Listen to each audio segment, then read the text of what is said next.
जब देश में अब वन देश वन नेशन वन इलेक्शन हो सकता है, तो क्या हमारा वन रैंक वन पेंशन नहीं हो सकता? हो सकता है ना? हो सकता है। और 10 साल पहले इसी ग्राउंड से हम सबसे वादा किया गया था कि one rank one pension, OROP की जो विसंगतियां हैं उनको दूर किया जाएगा। हमने विश्वास किया क्योंकि हम हिंदुस्तान की सेना के वो सैनिक हैं जिसके ऊपर 140 करोड़ हिंदुस्तानी विश्वास करते हैं,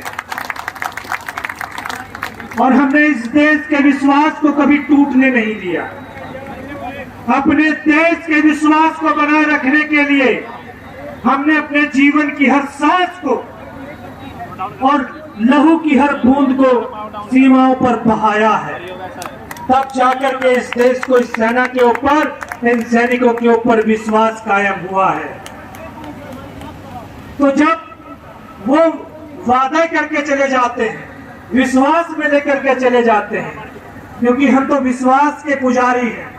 अगर एक सेक्शन जो आज देश के अलग अलग कोने से अलग अलग जो संगठन के पदाधिकारी संगठन आए हैं, वो अलग संगठन नहीं है, वो हमारे भूतपूर्व सैनिक जो एक यूनिट है, उसके अलग अलग कंपनियों के कंपनी कमांडर हैं। क्योंकि इनको तोड़ने की कोशिश की जाती है, इनको बहका दिया जाता है।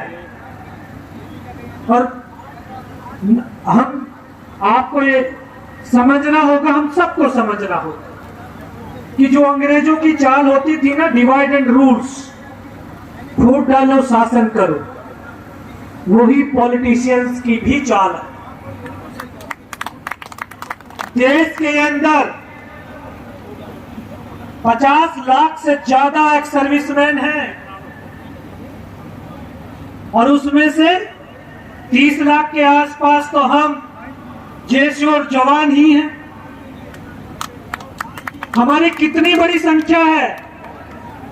30 लाख प्लस उनके साथ जुड़े हुए उनके परिवार, बेटे और बेटियां, तो हमारी कितनी कई करोड़ के अंदर जनसंख्या पहुंचती है। और बाबा भीमराव अंबेडकर ने हमें लोकतंत्र के अंदर अधिकार दिया है। आपने हमसे वादा किया था कि हमें मौका दो, हम ये विसंगति दूर करेंगे और इस भूतपूर्व सैनिकों को उनका सम्मान देंगे। हमने विश्वास किया, आपको सिंहासन पर बैठा दिया, और ये ताकत आज भी हमारे पास में है। ये संविधान की ताकत हमसे किसी ने छीनी नहीं है, और इस ताकत के बदौलत जब हमने आपसे विश्वास किया था, आपको इस देश का प्रधान बनाया, तो अब आपको ये विश्वास करना होगा कि इस देश का सैनिक, इस देश का नौजवान, इस देश का किसान एक साथ जुटता हुआ चला जा रहा है। जिस ग्राउंड से आपने 10 साल पहले आह्वान किया था, आज उसी ग्राउंड से 10 साल बाद विश्वकर्मा का दिवस है आज, और आपका भी जन्मदिन है ना। देश के प्रधानमंत्री माननीय मोदी जी का भी जन्मदिन है, और इस संसार के रचयिता विश्वकर्मा देव का भी जन्मदिन है। और इस राष्ट्र का निर्माण करने वाले इन सैनिक, इस राष्ट्र का उत्थान करने वाले सैनिक, इस राष्ट्र की सुरक्षा और रक्षा करने वाले सैनिक आज फिर उसी ग्राउंड में आपके सामने उस संकल्प को दोहराने का, उस संकल्प को याद दिलाने का काम करने के लिए यहाँ पर आए हुए। हमें किसी का विरोध नहीं करते, हम तो सैनिक हैं, विरोध करना नहीं चाहते। ये जीवन है, और बहुत सारे संगठन, बहुत सारे लोग, और ये राष्ट्र है, दुनिया के लोग हैं, किसी को मटन खाने में मजा आता है, किसी को चिकन खाने में मजा आता है, किसी को सामान बेचने में मजा आता है। लेकिन मैं पॉलिटिशियंस और राजनेताओं को बताना चाहता हूं, ये सैनिक हैं, इनको अपना लहू बहाने में बड़ा मजा आता है। ये तो पूरा राष्ट्र, पूरी दुनिया देख रही थी। अभी हाल ही में इस सेना के चार बहादुर योद्धाओं ने, सैनिकों ने शहादत दी, और लोग, पॉलिटिशियन लोग क्या पार्टी और जश्न मना रहे हैं। क्या हमारे बलिदान की ये शोहरत है, ये सम्मान है? हमें पैसा नहीं चाहिए तुम्हारा, पैसे के लिए सैनिक बलिदान नहीं देता। हमें सम्मान चाहिए, हमें अपने हक चाहिए। भारत माता की जय, भारत माता की जय, भारत माता की जय। वो हमारे ऑफिसर हैं, ऑफिसर, जवान और जेसीओ एक संगठन है, एक ताकत है जो पूरे विश्व को डरा सकती है, झुका सकती है। आप उनको क्या देना चाहते हो आप दे दीजिए, लेकिन इन जवान और जेसीओ को भी देख लीजिए, क्योंकि ये इस सेना की ताकत है, इस राष्ट्र की ताकत है। आप उनको क्या दे रहे हैं हम आपसे नहीं मांगते, ना हम कहते भी, लेकिन हमें सम्मान चाहिए, हमें अपना मान चाहिए, हमें अपना अभिमान चाहिए। जब इस लहू में परमात्मा ने कोई भेदभाव नहीं किया, जब बॉर्डरों पर शहादत देते हैं तो दुश्मन की गोली कभी ये पूछती नहीं है कि मैं ऑफिसर के जाकर के लगूंगी या जेसीओज के जाके लगूंगी या मैं जवान के जाकर के लगूंगी। वो इस देश के सैनिक को जाकर के लगती है। हर ऑफिसर से लेकर के जेसीओ, जवान बराबर शहादत देता है। जब वो शहादत बराबर की है, लहू बराबर का बहाया जाता है, जब हम सर्दियों के क्षेत्र में डिप्लॉयड होते हैं तो वहां का वेतन अलग अलग क्यों हो जाता है? क्या कंधे पर स्टार लगाने वालों को ज्यादा सर्दी लगती? बहुत अच्छे, बहुत अच्छे पॉइंट पे। भारत माता की जय, भारत माता की जय। वो हमारे कमांडर हैं, हम उनका सम्मान करते हैं, लेकिन ये भारत के ब्यूरोक्रेट और भारत की सरकारों को सोचना और समझना चाहिए कि आपका ये सैनिक जो ये संतरी के रूप में वहां -60 डिग्री टेम्परेचर में खड़े होकर के जो आपको ऐशोआराम की कुर्सी पर बैठा रहे हैं, जिसका आप सुख भोग रहे हैं, अगर उसने अपनी ड्यूटी को करना बंद कर दिया ना तो आपका ऑफिसों में बैठना हराम हो जाएगा। ये आप उन सैनिकों की बदौलत है। जब वो एक सैनिक बराबर ऑफिसर से लेकर के एक जवान तक 60 डिग्री टेम्परेचर में खड़े होकर के ड्यूटी दे रहे हैं, तो वहां पर वेतन में डिफरेंट क्यों डिफरेंट है? ये सोचने और समझने वाले की बात है।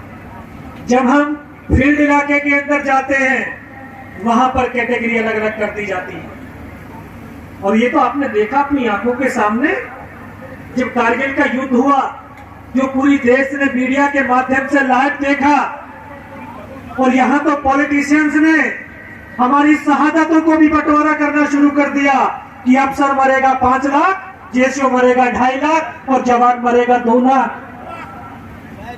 ये कौन सा देश है? ये कौन सा न्याय है? ये कौन से पॉलिटिशियंस की सोच में है? क्योंकि आप लोगों की जो पॉलिटिशियंस की सोच होती है ना, ये कहते हैं अरे जवान है, मरने के लिए तो है। मैं आपको ये बताना चाहता हूं, ये जवान मरने के लिए नहीं, मारने के लिए है। भारत माता की जब ये दुश्मनों के सरों को मूली गाजर की तरह काटते हैं ना, तभी इस देश की आजादी सुरक्षित होती है, तभी ये राष्ट्र सुरक्षित महसूस करता है। और इस राष्ट्र की 140 करोड़ की आबादी इन्हीं सैनिकों के ऊपर विश्वास करती है। आज बोरविल में बच्चा गिरता है फौज को बुलाते हैं, आपदाएं आती हैं फौज को बुलाते हैं, रेल एक्सीडेंट हो जाता फौज को बुलाते हैं। क्यों? इन आपदाओं से निपटने के लिए आपके पास संगठन नहीं है, आपके पास संस्थाएं नहीं है, लेकिन आपकी उन संस्थाओं का काम करने के तरीके नहीं है। और लोग बोलते फौज क्यों विशेष है? फौज इसलिए विशेष है क्योंकि राष्ट्र की सुरक्षा की अंतिम पंक्ति में खड़ा हुआ एक सैनिक है। इस सैनिक के बाद और सुरक्षा करने वाला कोई नहीं है। सैनिक एकता जिंदाबाद, सैनिक एकता जिंदाबाद, सैनिक एकता जिंदाबाद। आज ये भूतपूर्व सैनिक एक मंच पर एक साथ पूरे देश के कोने कोने से आकर के खड़े हुए हैं। हम सबकी एकता ही इस मुकाम को सफल बना सकती है। हमारे अलग अलग प्रदेशों के अंदर, अलग अलग प्रांतों के अंदर अलग अलग नाम से हमारे संगठन चल रहे हैं। मैं उन तमाम संगठन के संगठन अधिकारियों से, उन पदाधिकारियों से विनम्र निवेदन करता हूं, उनसे आह्वान करता हूं कि जब भी सैनिक एकता की आवाज आए, आप अपने संगठन को भूल जाइए, क्योंकि ये जो संगठन सारे संगठनों को जोड़ करके बना हुआ है।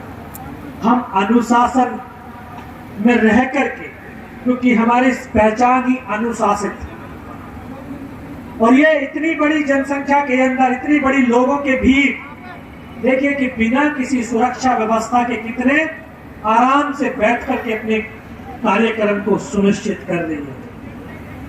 ये सीखना है हमें, देश को सीखना चाहिए कि इतनी बड़ी संख्या की गैदरिंग अनुशासित तरीके से कितने आराम से बैठ करके हम अपनी बात को रख रहे हैं। और मैं देश के, क्योंकि ये जवान देश के किसान भी हैं और इन्हीं के बेटे जवान भी हैं, तो जब तक देश का जवान और किसान को सम्मान नहीं मिलता, तब तक ये किसान और जवान संघर्ष की राह पर यूं ही चलते रहेंगे। और देश की सरकार और देश के राजनेताओं, मैं आपको ये बताना चाहता हूं कि सैनिक उस संस्था के सैनिक हैं जहां पर हमें एडवांस सिखाया जाता है, विड्रॉल कभी नहीं सिखाया जाता।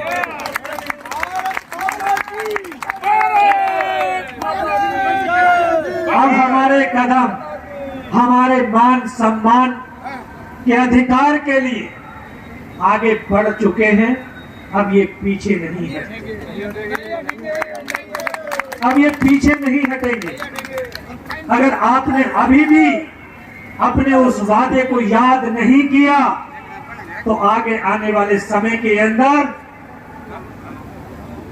ये जो लोग हैं, ये भारत के जो भूतपूर्व सैनिक हैं, भारत के जो ये रक्षक हैं, ये बहुत बड़ा जवाब दे सकते हैं, ये बहुत बड़ा संदेश दे सकते हैं, ये बहुत बड़े जो अकड़े हुए लोग हैं उनको सुधारने का काम नहीं कर सकते। हम किसी पार्टी से संबंध नहीं रखते और सैनिक किसी पार्टी का भी नहीं होता है, सैनिक राष्ट्र का होता है। हम राष्ट्र के हैं और राष्ट्र के ही रहेंगे अंतिम समय तक। लेकिन इस राष्ट्र के लिए जो कुर्बानियां, जो हमने अपना खून बहाया है, जो हमारी माता तुल्य विधवा बैठी हैं, वीरांगनाएं बैठी हैं, हमारी बहनें बैठी हैं, इन्होंने जो अपने मांग के सिंदूर को इस राष्ट्र की सीमाओं पर कुर्बान किया है, इनके सम्मान और मान के लिए हमें आगे बढ़ना है और आगे हम बढ़ते रहेंगे। क्योंकि इन्हीं माओं के बदौलत, इन्हीं माओं ने तो हमें सिखाया था कि बेटा सीने का दूध पिलाया है और सीने पर गोली खाना, कभी पीठ पर गोली मत खाना।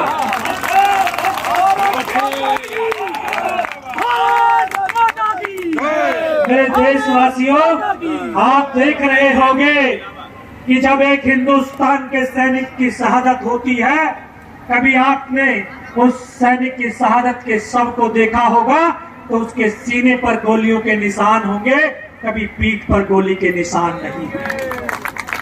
तो अब ये सैनिक एकता के कदम बढ़ गए हैं और ये तब तक आगे बढ़ते रहेंगे, तब तक ये कारवा जनसैलाब बनता रहेगा, जब तक इन हमारी वीरांगनाओं को, इन हमारे बुजुर्ग, हमारे भूतपूर्व सैनिकों को, इन जवानों को, इन जैशों को अपने समानांतर हक का सम्मान नहीं मिल जाता, मान नहीं मिल जाता, इनका अभिमान इनको वापस, इनका गौरव नहीं मिल जाता। बहुत कर्मठता के साथ, क्योंकि आज ये धरती बड़े वीरों की धरती है, ये अहिरवाल की धरती है। इसी धरती से 1962 में 114 सैनिकों ने चाइना के 3000 सैनिकों को मौत के घाट उतारा था। देश के शहीदों की ये वो देश है, क्योंकि इन सैनिकों की बदौलत इस देश के कण कण में जो शौर्य, वीरता और पराक्रम है वो ऐसे ही नहीं आया। इन माओं ने अपने बेटों को कुर्बान किया है, बहनों ने अपनी राखी को कुर्बान किया है, हमारे वीरांगनाओं ने अपने मांग के सिंदूर को कुर्बान किया है, हमारी माओं ने अपनी कोख को इस राष्ट्र के लिए कुर्बान किया है। तब जाकर के धरती का कण कण शौर्य और वीरता से भरा हुआ है। तो देश के जो कोने कोने से मेरे शूरवीर योद्धा, मेरे भूतपूर्व सैनिक, पिता तुल्य बुजुर्ग, जो जवान जैसे यहाँ पर पहुंचे हैं, मैं उनका हृदय की गहराइयों से आभार व्यक्त करता हूं, क्योंकि आपकी शिक्षा की बदौलत, आपने मुझे पढ़ाया होगा, आपने मुझे शिक्षित किया है, तब जाकर के मैं टाइगर हिल के ऊपर दुश्मनों के साथ लड़ पाया।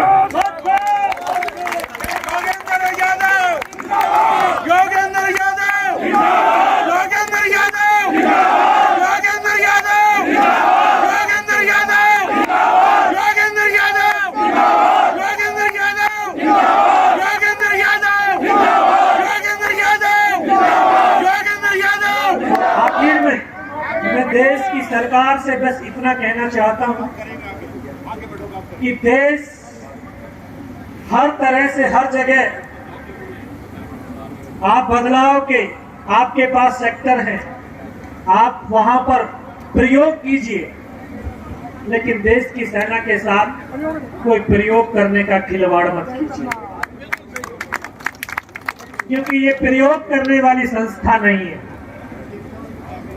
ये राष्ट्र की रक्षा की संस्थान, और राष्ट्र की संस्था में कोई प्रयोग नहीं होते हैं, उस संस्था का राष्ट्र के लिए उपयोग होता है। तो इन सैनिकों के साथ जो आप प्रयोग करना चाहते हैं आश्वासन देकर के, वो प्रयोग अब चलेगा नहीं, अब नहीं चलेगा। अब तो हम आपको अपना प्रयोग करके दिखाएंगे। यादव आगे बढ़ो, हम तुम्हारे साथ हैं। योगेंद्र यादव आगे बढ़ो, हम तुम्हारे साथ हैं। योगेंद्र यादव आगे बढ़ो, हम तुम्हारे साथ हैं। योगेंद्र यादव आगे बढ़ो, हम तुम्हारे साथ हैं। योगेंद्र यादव आगे बढ़ो, हम तुम्हारे साथ हैं। योगेंद्र यादव जिंदाबाद। तमाम मेरे भूतपूर्व जो बुजुर्ग, मेरे तुल्य जो आए हुए हैं, जिस तरह से आपने 15 सितंबर 2013 को मुट्ठी बांध करके जो अपने देश के सुप्रीम कमांडर, प्रधान सेवक को आश्वासन दिया था, तो वो मुट्ठी बांध करके आप दोबारा से उनको ये आश्वस्त करो कि आपने जो वादा किया था वो वादा खिलाफी हो गया है, और अब हम अपना वादा पूरा कराने की जिद पर अड़ गए। हमें जिद पर अड़ना चाहिए कि नहीं? हमें उनको वादा याद दिलाने की सामर्थ्य को बढ़ाना चाहिए कि नहीं? तो हमें पूरे देश के जवानों को एक साथ इकट्ठा करना होगा। पूरे देश के नौजवानों को, जेसीओज हो, जवान हो, एनसीओज हो, सबको सम्मान के साथ एक मंच पर इकट्ठा होकर के और इस देश की सरकार को अपनी ताकत का आभास दिलाना होगा। मैं उन्हें आप सबका हृदय की गहराइयों से और इस पावन धरा को नमन करते हुए आप सबको सैल्यूट करता हूं और आप सबको नमन करता हूं। बहुत बहुत धन्यवाद, बहुत बहुत धन्यवाद। जय हिंद, जय भारत, बहुत बहुत। योगेंद्र यादव।